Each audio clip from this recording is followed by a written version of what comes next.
찬양하라 복되신 곳에 주 예수 백성들아 사랑을 전하세 경배하라 하늘의 천군과 천사 주님 앞에 영광을 돌리세 목자같이 우리를 지키시고 종일 품에 늘 안아주시니 찬양하라 높으신 곳에 찬양 찬양 찬양 영원히 드리세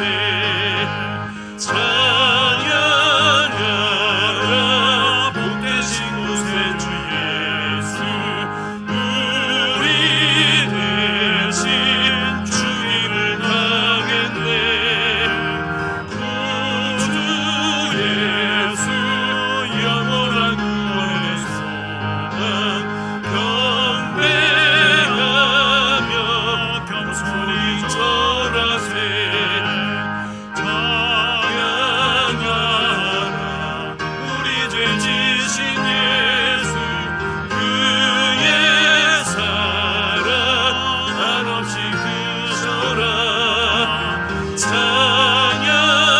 찬양하라 높으신 권세를 찬양 찬양 찬양 영원히 드리세 찬양하라 복되신 곳에 주 예수 저리들아 즐겁게 찬양해 구주 예수 영원히 다스리시니 멸류관을 주 앞에 드리세 구주 예수 세상을 이기시고 영광 중에 또다시 오시리 찬양하라 높으신 권세를 찬양 찬양 찬양 영원히 드리세 하나님은 통회하는 마음으로 나오는 사람들을 물리치지 않으십니다. 이제 우리 모두 함께 진정으로 우리들이 저지른 죄를 뉘우치고 고백합시다. 우리에게 평안과 안식과 기쁨을 주시는 하나님 아버지, 코로나19가 지속되는 가운데 모두가 불안한 삶을 살고 있지만 하나님께서 이 나라에 광복의 은혜를 부어주셨던 것처럼 다시금 이 땅을 고치시고 회복시켜 주실 줄로 믿습니다. 그러나 더욱더 믿음의 길을 걸어가야 하는 이때에 저희는 성도의 본분을 잊고 살았습니다.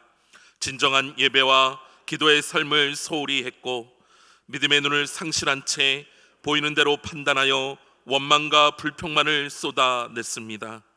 오 사랑의 하나님, 오늘 이렇게 부끄러운 모습으로 주님 앞에 돌아와 용서를 구하오니 우리의 모든 죄를 용서하여 주옵소서. 예수님의 이름으로 이 고백의 기도를 드립니다. 아멘. 하나님께서 구하시는 제사는 상한 심령이라. 하나님이여, 상하고 통회하는 마음을 주께서 멸시하지 아니하시리이다. 여호와께 감사하고 그의 이름을 불러 아뢰며 그가 하는 일을 만민 중에 알게 할지어다.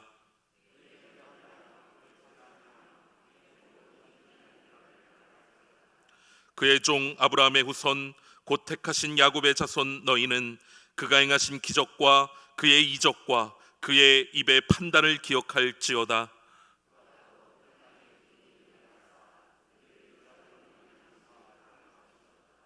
그가 한 사람을 앞서 보내셨으며 요셉이 종으로 팔렸도다.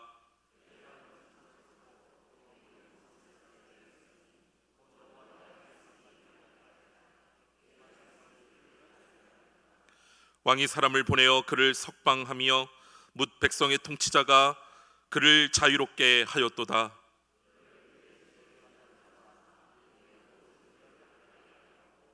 그의 뜻대로 모든 신하를 다스리며 그의 지혜로 장로들을 교훈하게 하였도다. 아멘.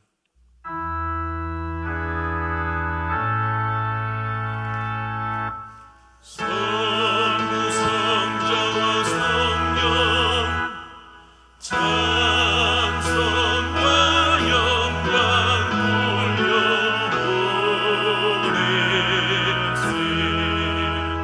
태초로 지금까지 또 영원 늙은토록 성삼위께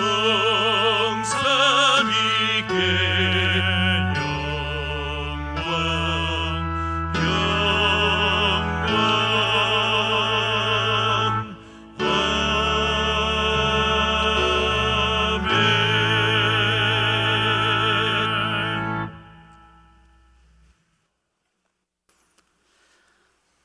우리의 인생을 주관하시는 하나님 아버지, 오늘도 변함없이 예배의 자리에 있게 하시고 우리에게 주어진 시간과 물질, 찬양을 드리며 말씀을 듣게 하신 하나님 은혜 참으로 감사드립니다. 우리의 마음과 생각을 항상 감찰하시는 하나님, 하나님 앞에 숨길 수 있는 것은 이 세상에 아무것도 없습니다. 허물 많은 저희들, 해서는 안 될 행동과 입술의 말, 그리고 불신앙, 매주 반복되는 죄 너무나도 크고 많습니다. 통회하는 마음으로 하나님께 고백하면서 예배에 마오니 자비와 긍휼을 베풀어 주옵소서. 코로나로 인해서 우리의 자유로운 신앙생활이 이전과 같지 않습니다.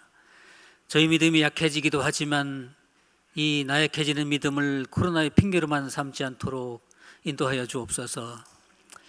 환난의 시기에 저희가 하나님의 말씀을 더 잘 붙잡고 묵상하면서 참된 신앙인의 모습으로 살아가도록 도와 주옵소서. 연속되는 사업의 부진과 직장 문제로 경제적 어려움에 처해 있는 성도님들도 많습니다. 언제나 소망이 되시는 예수님을 바라볼 때에 해법이 반드시 있게 하여 주옵소서. 저희 교회의 여러 환우들을 위하여 간구합니다. 원치 않는 질병으로 영혼과 육신이 나약해진 많은 믿음의 성도님들을 기억하여 주옵소서.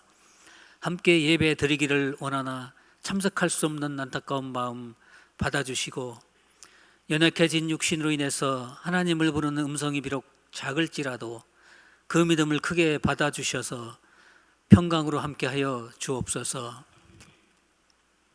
이 나라와 민족을 위하여 기도드립니다. 이 나라와 이 땅은 전능하신 하나님의 말씀 위에 법이 만들어지고 세워진 나라입니다. 하나님이 통치하시고 다스리심을 온 백성이 알 수 있도록 하나님의 공의와 정의를 이 시기에 나타내 주옵소서. 특히 하나님의 뜻에 거스르는 법을 만들고 믿음의 사람들을 어렵게 하는 악한 자들의 숨은 계획과 음모를 막아 주옵소서. 이 나라에 하나님의 선한 일들과 영광만이 나타나도록 하나님의 사람들을 곳곳에 많이 세워 주옵소서. 이 시간 말씀을 준비한 담임 목사님, 육신의 건강과 영적 건강에 힘을 공급하여 주시기 간절히 원합니다. 하나님 말씀 대언하실 때에 우리의 잠든 영혼이 깨어나게 하시고 코로나의 시련도 잘 극복하는 능력이 나타나게 하여 주옵소서. 그리고 참석한 모든 성도님들 각자 간구하는 기도 제목에 비전과 소망을 품고 돌아가는 복된 시간 되게 하여 주옵소서. 유례없는 폭우와 산사태로 인해서 집과 터전을 잃어버린 망연자실한 많은 이재민들에게 새로운 삶의 터전을 허락하시고 자연을 다스리시는 하나님께서 이제 잠잠하도록 명령하여 주옵소서. 오늘 또 예배를 드리기 위하여 수고한 손길 위에 축복하여 주시옵고 모든 말씀 예수님의 이름으로 기도드렸습니다. 아멘. 하늘에 계신 우리 아버지여, 이름이 거룩히 여김을 받으시오며 나라가 임하시오며 뜻이 하늘에서 이루어진 것과 같이 땅에서도 이루어지이다. 오늘 우리에게 일용할 양식을 주시옵고 우리가 우리에게 죄진 자를 사하여 준 것 같이 우리 죄를 사하여 주시옵고 우리를 시험에 들지 하지 마옵시고 다만 악에서 구하시옵소서. 나라와 권세와 영광이 아버지께 영원히 있사옵나이다. 아멘.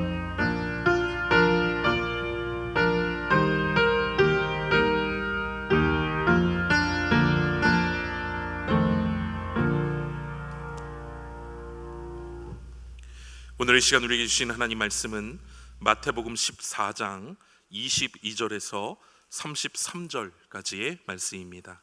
마태복음 14장 22절에서 33절까지의 말씀입니다. 신약성경 23쪽, 24쪽에 있습니다. 예수께서 즉시 제자들을 재촉하사 자기가 무리를 보내는 동안에 배를 타고 앞서 건너편으로 가게 하시고 무리를 보내신 후에 기도하러 따로 산에 올라가시니라.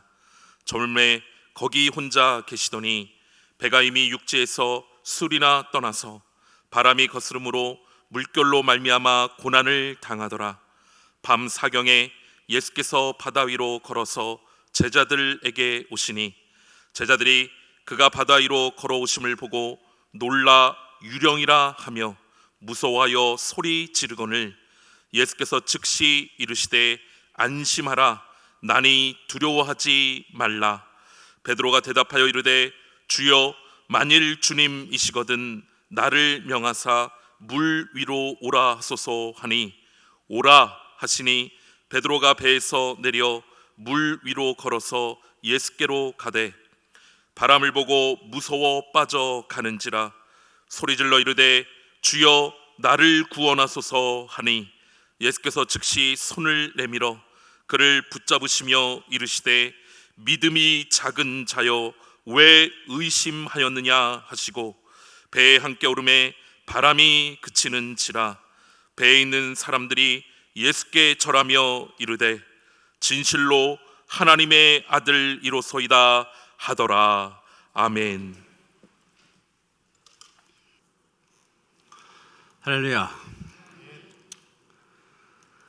코로나19 상황에서 우리가 많이 듣던 말이 사상초유란 말입니다. 사상초유의 교회 예배 중단, 사상초유의 개학 연기, 사상초유의 올림픽 연기 등등. 그런데 이제는 우리가 장마철에도 사상초유란 말을 듣게 됩니다. 사상초유로 긴 장마, 그 긴 장마가 이어지면서 곳곳마다 물폭탄을 떨어뜨리고 있습니다. 장마가 시작된 것이 지난 6월 24일이라고 하는데 기상청은 오는 14일까지 장마가 계속될 것으로 전망하고 있습니다. 예보대로 된다면 그 기간이 52일, 그래서 역대 최장의 장마 기간이 된다는 것입니다.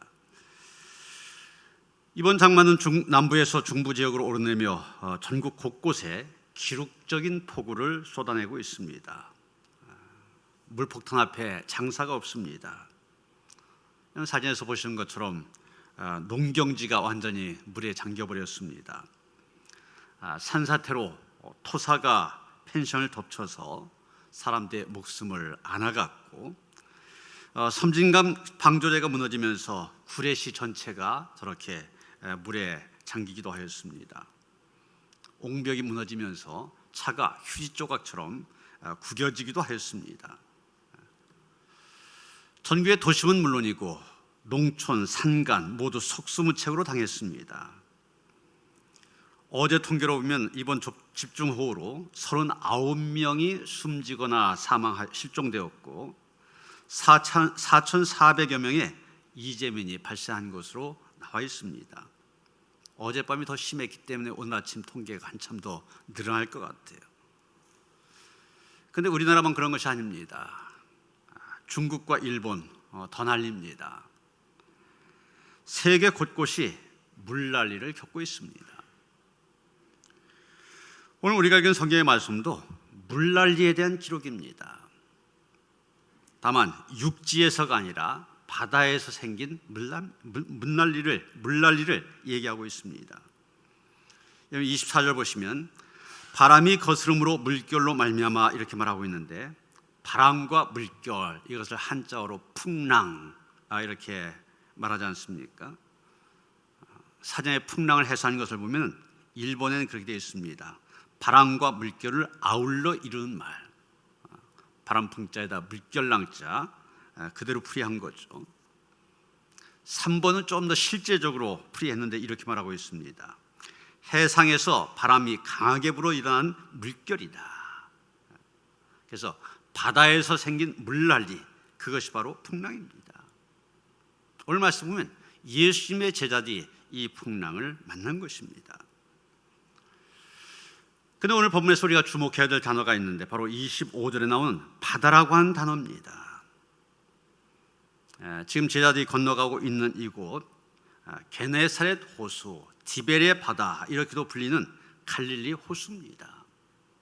여러분 보신 것처럼 갈릴리 호수 둘레가 52km에 이르지만 분명 호수입니다. 바다가 아니라.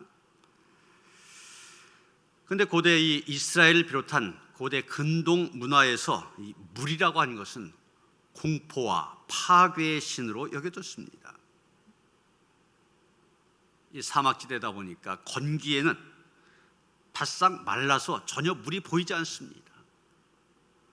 그런데 우위가 되었다면 한순간에 강이 범람하게 되면서 광포한 파괴자가 되어져서 삶의 모든 것을 황폐화시킵니다. 지금 우리가 겪는 이 폭우와 똑같습니다. 당연히 이런 물 한껏 조심하고 두려워할 수밖에 없는 대상이 되었습니다. 히브리어를 보면 강이나 바다를 얘기할 때 그 크기와 상관없이 다 얌이라고 하는 그런 단어를 쓰고 있습니다. 그런데 심지어 성전 뜰에 놓인 물을 담아둔 놋그릇이 있는데 그 놋그릇에 대해서도 얌이란 말을 쓰고 있습니다. 그래서 물에 대해서는 본능적으로 공포심을 갖고 있었습니다. 그래서 성경 곳곳에서 이 물에 갖고 있는 이미지는 사람들을 공포로 몰아넣는 우상신을 상징할 때 이 물을 얘기하고 있습니다. 바로 바다에서 이 물 때문에 제자들이 고난을 당하고 있는 것입니다. 오늘 말씀을 우리가 제대로 이해하려면 어떤 배경 속에서 이러한 일을 살펴볼 필요가 있습니다. 우리가 지난주에 13절부터 21절까지의 말씀을 읽었는데 바로 오병이어의 기적사건 아닙니까? 이 기적을 경험한 무리들이 어떤 생각을 갖게 되었을까? 오늘 본문 마태복음에는 제대로 나와 있지 않지만 요한복음을 통해서 우리가 알 수가 있습니다. 요한복음 6장 15절 보면 그러므로 예수께서 그뒤에 와서 자기를 억지로 붙들어 임금으로 삼려는 줄 아시고 다시 혼자 산으로 떠나가시니라 이렇게 말하고 있습니다. 오병이어의 기적을 경험한 수많은 군중들 어떻게 했냐? 예수님을 왕으로 모시고자 했다는 것입니다. 그들은 로마 식민지 상황에서 경제적으로 수탈을 당하고 있었습니다. 그런데 이 오병이어의 기적을 경험하고 나니까 저 예수라고 하는 사람, 우리 지도자로 삼으면 정치적인 독립은 물론이고 경제적인 문제도 해결할 수 있을 것이다. 이런 기대감을 갖게 된 겁니다. 그래서 예수님을 왕으로 모시고자 한 것입니다. 그런데 예수님은 어떻게 하셨습니까? 즉시 제자들 재촉하셔서 배를 타고 다른 지역으로 가도록 하셨습니다. 그리고 예수님 따로 기도하러 산에 올라가셨습니다. 자신을 왕으로 삼고자 하는 유혹, 예수님께서는 기도로 이기셨던 것입니다. 여러분, 세상에서 높아지고자 하는 인간의 욕망은 본능적인 것입니다. 본능적으로 사람들은 다 그런 생각을 갖고 있습니다. 그런데 거기에 사탄이 교묘하게 우리를 부추깁니다. 그 욕망을 부채질합니다. 그래서 남이 우러러보는 자리에 올라가도록 명예욕을 불러넣습니다. 우리는 세상 사람들이 환호하며 추켜 세울 때 그때를 조심해야 됩니다. 그 중심에 주님이 계셔야지 내가 그 자리를 차지하고 내가 영광을 받으려고 하면 그 자리는 넘어지는 자리가 되고 맙니다. 그래서 사도 바울은 선줄로 생각한 자는 넘어질까 조심하라, 고린도전서 10장 12절 권면하고 있는 것입니다. 예수님도 이 사탄의 유혹, 기도로 단호히 물리치셨던 것입니다. 그런데 예수님의 명령을 따라 배를 타고 가던 제자들 어떻게 되었습니까? 우리가 상식적으로 생각한다면 그 사람들이 당연히 주님의 명령을 받고 순종해서 떠났다면 그들이 무사히 목적지에 도달하는 것이 마땅한 일입니다. 그런데 실제는 어땠습니까? 그렇지 않았습니다. 제자들은 이미 육지에서 상당히 떨어진 곳에서 커다란 풍랑을 만나 죽을 고생을 하고 있습니다. 이들이 거친 풍랑을 만난 갈릴리 호수 남북의 길이가 약 21km, 동서가 13km 되는 곳입니다. 제일 깊은 곳은 61m까지 됐다고 그래요. 유대인들은 넓은 바다를 보지 못했기 때문에 물이 많으면 다 바다라고 그렇게 부릅니다. 그래서 갈릴리 바다, 디베랴 바다 이렇게 불렀던 겁니다. 그런데 평상시에는 이 갈릴리 바다가 아주 평안합니다. 잔잔한 호수와 같습니다. 그런데 가끔가다 돌풍이 일어납니다. 지역의 특성상 특히 밤중에는 돌풍이 일어나서 위험할 때가 종종 있다는 것입니다. 그리고 그때 제자들이 탔던 배, 튼튼하고 안전한 배가 아닙니다. 노저는 나룻배입니다. 광풍이 한번 때렸다면 쉽게 뒤집어질 수 있는 배입니다. 여기서 우리는 그런 생각을 하게 됩니다.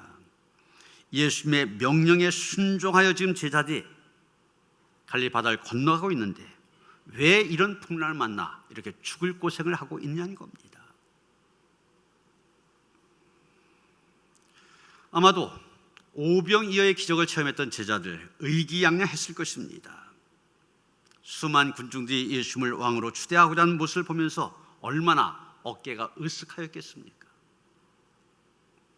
마치 자기들이 왕이 된 것 같은 그런 우월감을 느꼈을 것입니다. 예수님은 그들의 그 교만한 마음을 꺾기를 원하셨습니다. 예수님이 오신 목적이 어디에 있는지를 다시 한번 깨우쳐 주기를 원하셨습니다.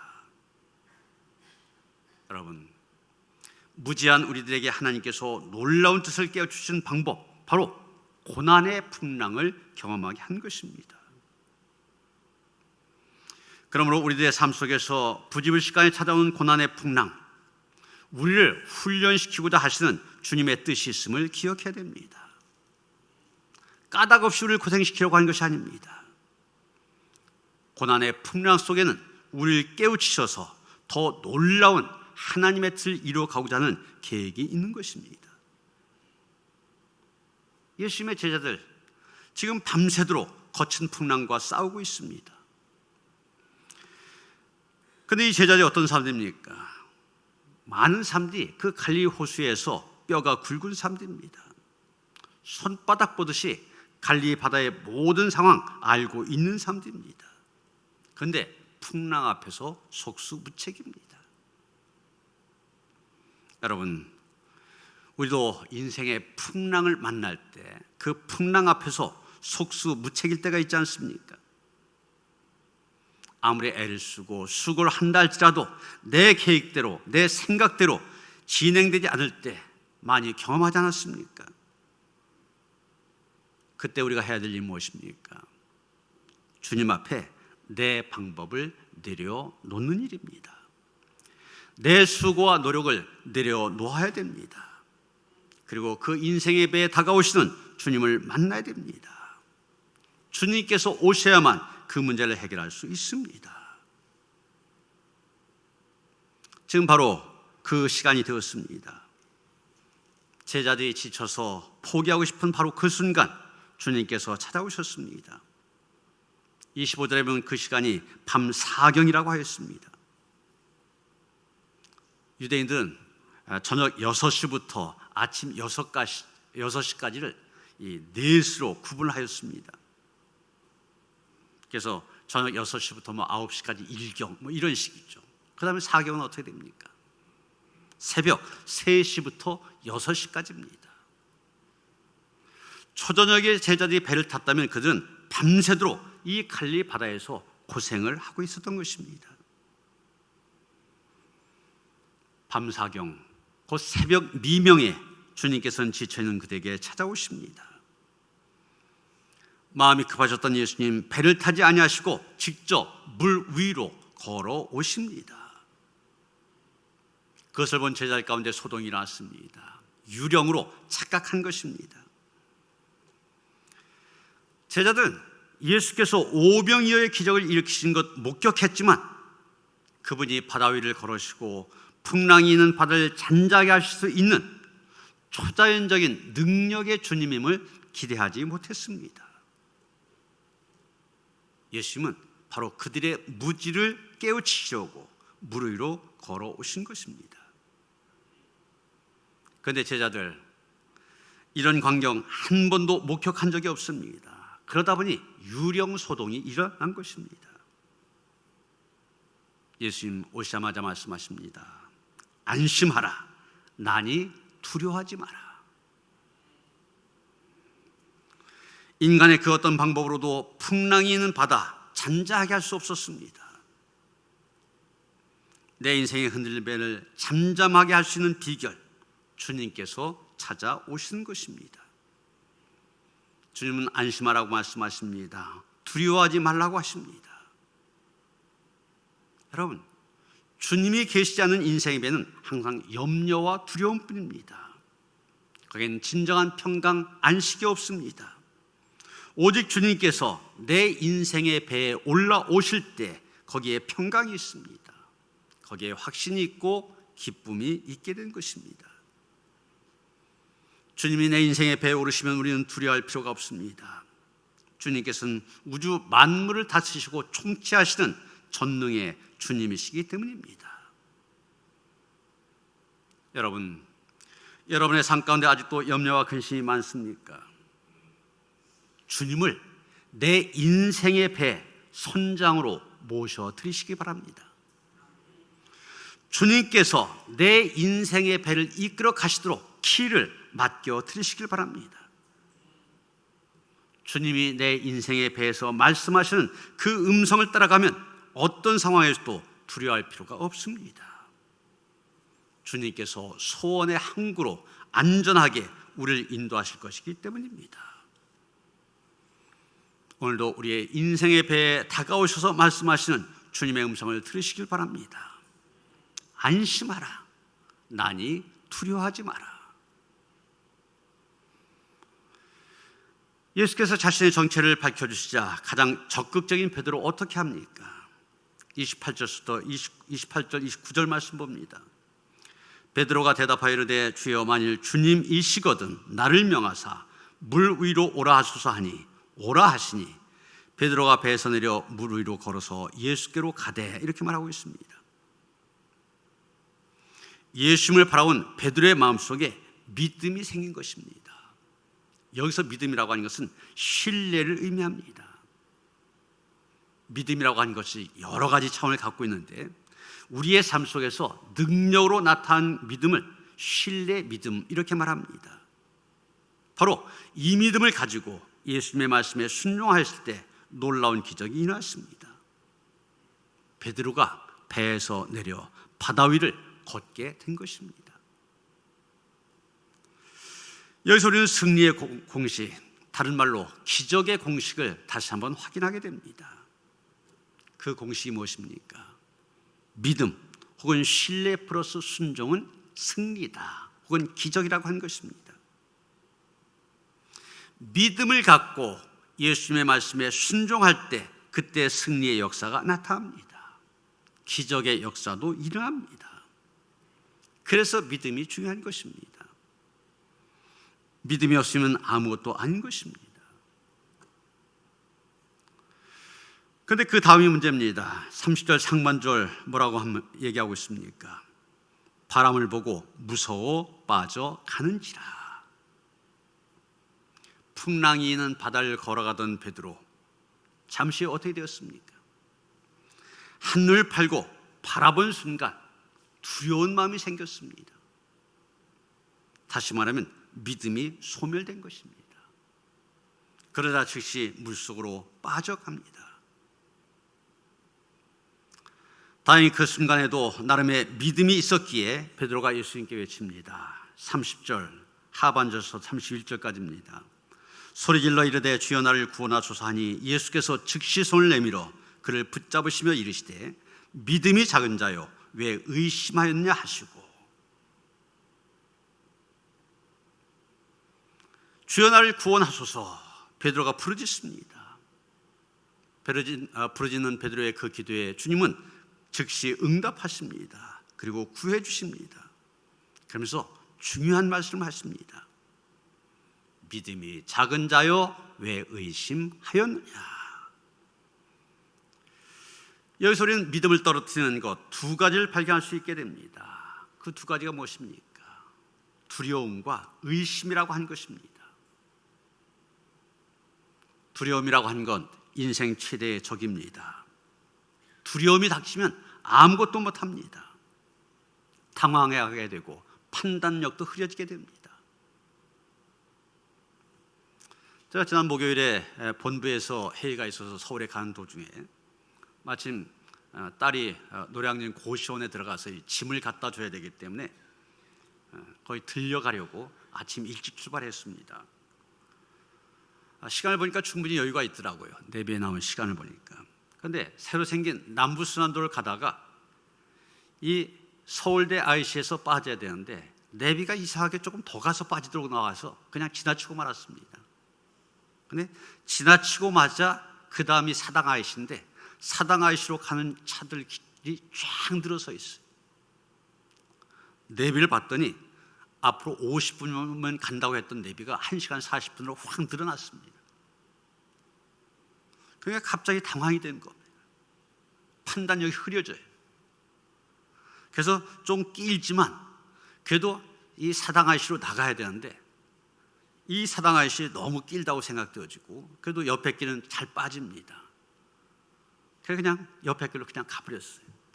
전에도 경험이 있었거든요. 전에 결혼식 때 한번 경험했었는데 사실 사당 IC보다도 그 다음 양재 IC가 더 밀려요. 그걸 생각했어야 되는데 당황하게 되니까 판단력이 흐려져서 그냥 생각이 되면서도 그냥 가지더라고요. 결국 늦어 뭐 당연히 양재 IC 뭐 더 밀리죠. 거기는 겨우 IC를 빠져나와서 양재역에서 전 전철 타고 회의로 하러 가고 아내한테 운전해서 아이 데려다 주라고 했습니다. 우리 안에 두려움이 생기면, 걱정이 생기면 당황하게 됩니다. 판단력이 흐려지게 됩니다. 의심도 마찬가지입니다. 예수님이 나와 함께 계시다는 것을 의심하기 시작하면 믿음이 쪼그라들게 됩니다. 의심이란 말 어원적으로 보면 둘로 갈라진다, 영어로 디바이드, 이 말에서 나왔습니다. 그러니까 두 마음이라는 것입니다. 의심이 뭐냐? 두 마음이다. 여러분, 이런 상태로 무엇을 어떻게 승리할 수 있겠습니까? 야고보서 1장 6절에 보면 오직 믿음으로 구하고 조금도 의심하지 말라. 의심한 자는 마치 바람에 밀려 요동하는 바닷물결 같으니, 이렇게 말하고 있습니다. 아무리 했어도 안 된다는 얘기입니다. 심지어 기도해도 소용이 없다는 겁니다. 의심이 있으면. 그러면 이런 두려움과 의심의 문제 어떻게 해결해야 됩니까?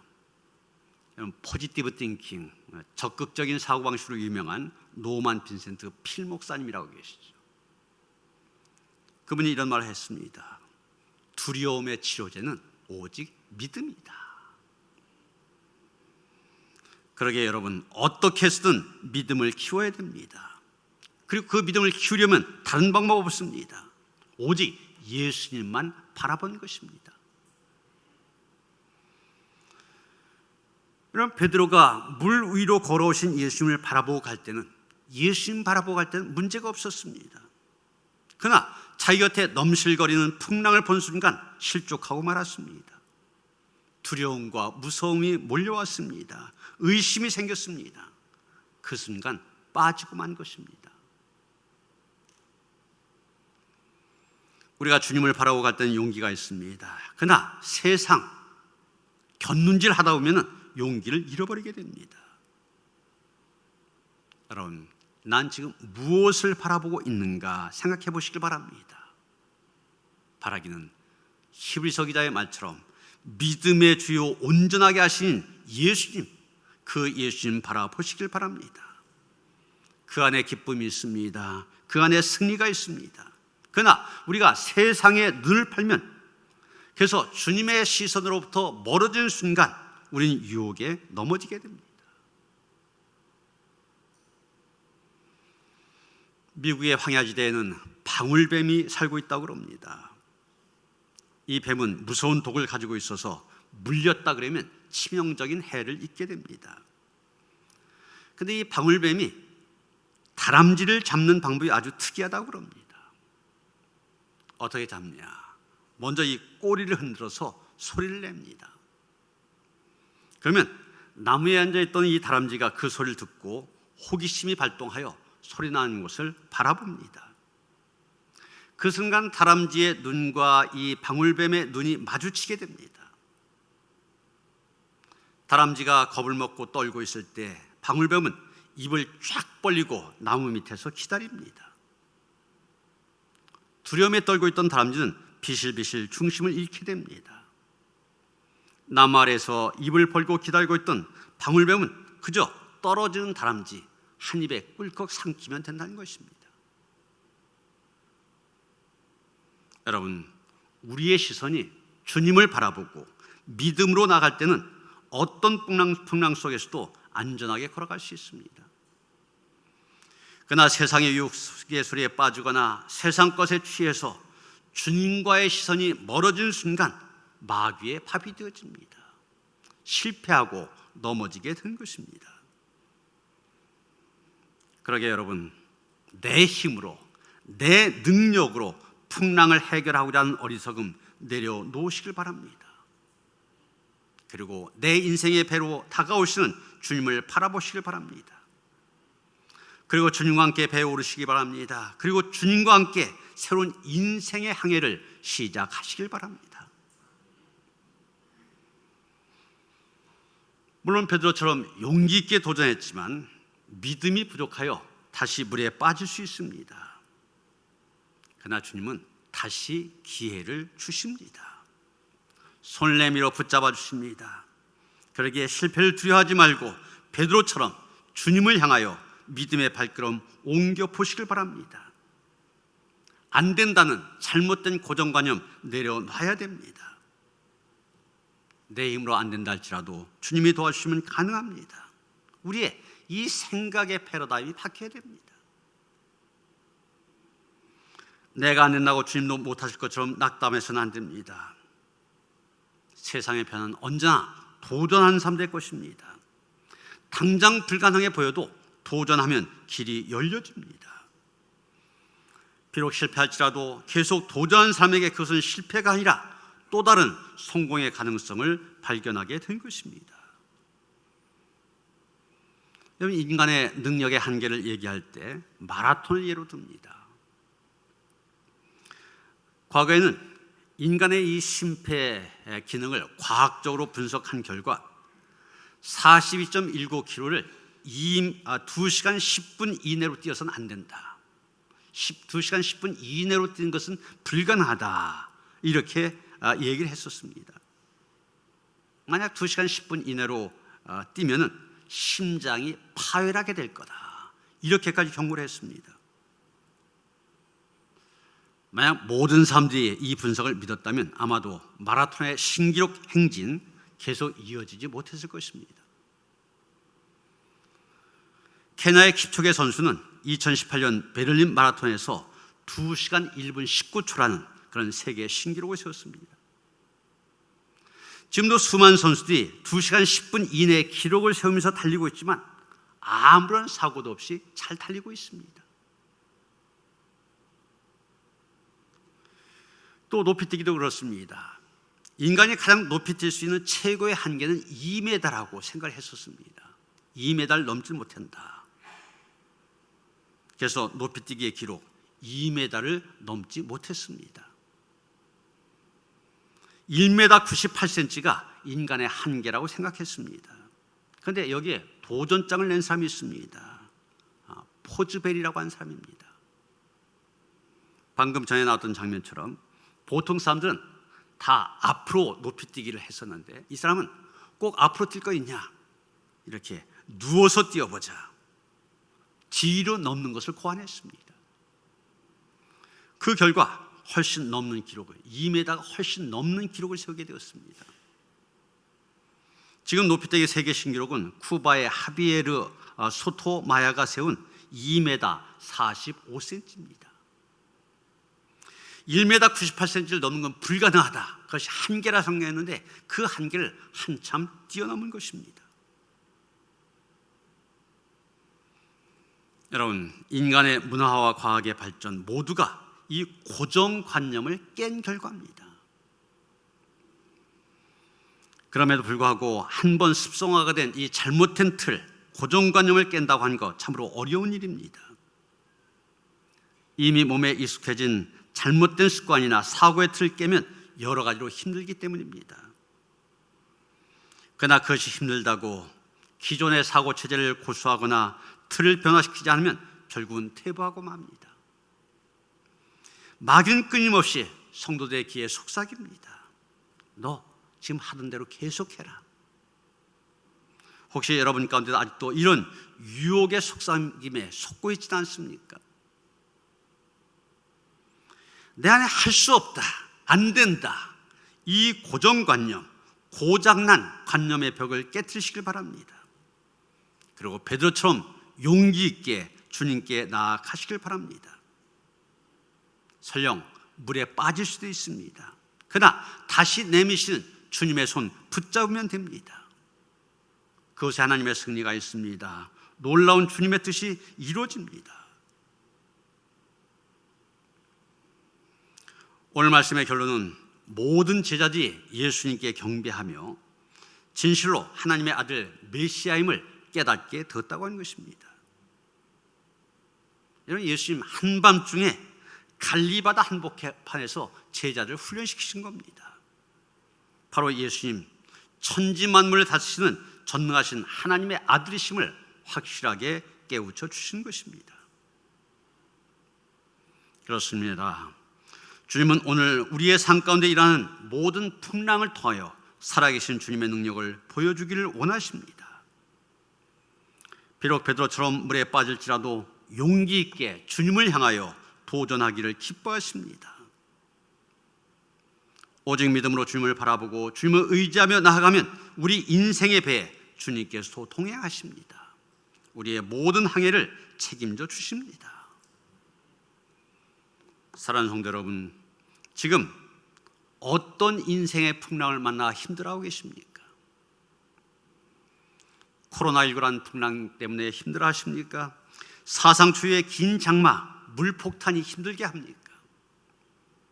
학교 안 가고 매일 집에서 돌봐야 되는 아이들이 힘들게 합니까? 우리 주님께서는 바로 흔들리는 우리의 배 곁에 다가오셔서 말씀하십니다. 안심하라, 나니 두려워하지 마라. 이 주님의 음성을 들으시길 바랍니다. 그리고 용기 있게 주님을 향하여 발걸음을 옮기시기 바랍니다. 전에 우리 서사영 장로님이 부르셨던 봉헌 찬양 가운데 You raise me up, 주님 당신 나를 일으키시지, 이런 제목의 노래가 있습니다. 가사가 참 감동적이어서 몇 소절만 소개해드립니다. 내 영혼이 지치고 나약해질 때, 괴로움이 밀려와 나의 마음을 무겁게 할 때, 당신이 내 옆에 와 앉으실 때까지 난 여기서 고요히 당신을 기다립니다. 당신이 나를 일으켜 주시기에 나는 산 위에 우뚝 설 수 있고, 당신이 나를 일으켜 주시기에 나는 폭풍의 바다 위를 걸을 수 있습니다. 당신의 어깨에 기댈 때 나는 강해집니다. 당신이 나를 일으켜 주시기에 나는 나보다 더 큰 내가 됩니다. 아무쪼록 예수께서 우리를 보실 때 믿음이 작은 자여가 아니라 믿음이 큰 자여, 이렇게 칭찬받을 만한 믿음의 소유자 되어주시길 바랍니다. 그래서 인생의 바다를 항해하며 어떤 풍랑을 만날지라도 그 풍랑 위를 당당히 걸어가는 그런 성도들 되어주시기를 주님의 이름으로 축원합니다. 하나님, 우리도 우리의 삶을 살아가면서 많은 삶의 풍랑을 만나게 됩니다. 그때마다 우리를 찾아오시는 주님을 보게 하시고 주님을 우리의 인생의 배에 모시게 하여 주시옵소서. 그분의 인도하심을 따라 안전한 항해의 길을 갈 수 있게 하여 주시옵소서. 마지막 순간 승리의 찬양, 기쁨의 찬양 주님께 올려드릴 수 있는 저희들 되게 하시옵소서. 예수 그리스도 이름 받들어 기도하였사옵나이다. 아멘.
오늘도 우리 하나님, 인생을 지으신 창조주이실 뿐만 아니라 지금도 다스리시며 섭리하시는 섭리자 하나님이심을 고백하는 성도들이 거룩한 전에 나와 또한 가정에서 마음을 다하고 정성을 다하여 예배를 드립니다.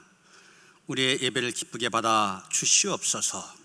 예배와 함께 드리는 향내 나는 제물도 기쁘게 받아 주시옵소서. 드린 손길들 그 가정과 자녀들 생업을 축복하여 주셔서 하나님의 주신 풍성함이 날마다의 삶 속에 넘쳐나게 하여 주시옵소서. 모두가 힘들고 어려워하는 그런 세상 속에서도 주의 백성들 또 교회들 이 세상을 향한 축복의 통로가 되어지기를 원합니다. 있는 자리에서 어떻게 사명을 감당할까 힘써 감당한 가운데 주의 영광의 도구가 될 수 있도록 함께 하시며 인도하여 주시옵소서. 오늘로 주님 앞에 드려진 귀한 예물 주님께서 축사하시사 쓰여진 곳곳마다 주의 영광이 나타나게 하시며 주님의 사랑이 나뉘어지는데 쓰임받게 하시옵소서. 우리 주 예수 그리스도 이름 받들어 간절히 축원하며 기도하옵나이다. 아멘.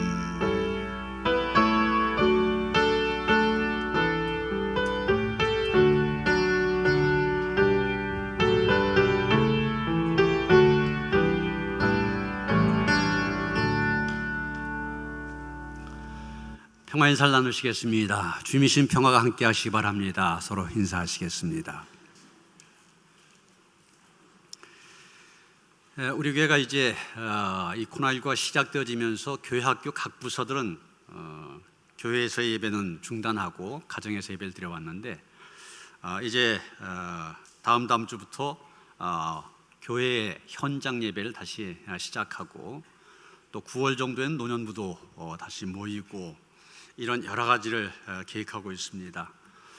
근데 지난주 들으셨던 것처럼 이 고향에 있는 두 교회에서 지금 지역사회 감염이 많이 줄어든 상황에서 교회에서 확 이렇게 감염자가 늘어난 바람에 고양시 같은 경우는 또 이 종교시설 집합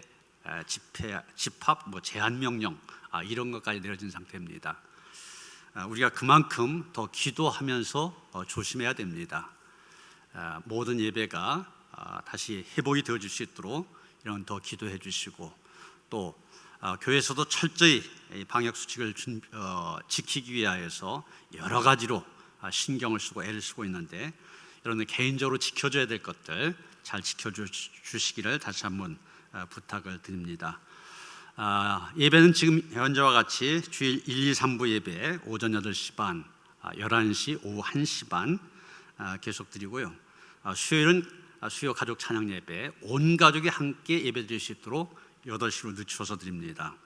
또 새벽 기도에 오전 5시 반, 월요일부터 토요일까지 교회에서 예배를 드리면서 또 실시간 중계를 통하여 가정에서도 예배를 드릴 수 있도록 계속하고 있습니다. 기억하시고 교회에 나와서 아니면 가정에서 빠지지 않고 예배하는 일에 힘쓰시길 바랍니다. 교회 학교는 다음 주까지는 계속해서 동영상을 준비해서 아이들에게 이렇게 전달하고 또 실시간 예배를 통하여 실시간 영상을 통하여 예배를 드립니다. 잘 기억하시고 자녀들 예배에 빠지지 않도록 안내해 주시기를 부탁을 드립니다. 손무열 신양이 성도님 딸을 보셨습니다. 축하를 드립니다. 다이나서 373장 찬송하시겠습니다.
이제는 우리 주 예수 그리스도의 은혜와 하나님 아버지의 그 극진하신 사랑과 성령의 감화 감동 역사하심이 인생의 풍랑 속에서도 주님을 우리 안에 모셔드림으로 인하여서 우리의 인생 정말 평안 가운데 저 천성에 이르기를 원하며 구하는 모든 성도들 가운데 이제로부터 영원토록 함께 하시옵기를 간절히 축원하옵나이다. 아멘.